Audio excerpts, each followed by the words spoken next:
and fell to the ground. కింద పడ్డాడు. The king and the hermit, రాజుగారు ఏం చేశారంటే the king and hermit removed the man's clothing. The blood would not stop flowing, కానీ రక్తము ప్రవాహం ఆగలేదు. రక్తం ఇక్కడ అంటిల్ అనే పదాము ఎందుకు వచ్చిందంటే రాజుగారు తిరిగి కట్టుకట్టారు ఎంతవరకు, until the last bleeding stop. The man felt better, ఆ వ్యక్తికి కొంచెం హాయి అయింది ఒకట. అండ్ ఆస్క్డ్ ఫర్ సంథింగ్, ఏదో అడిగాడు.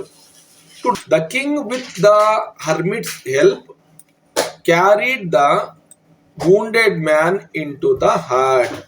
రాజుగారు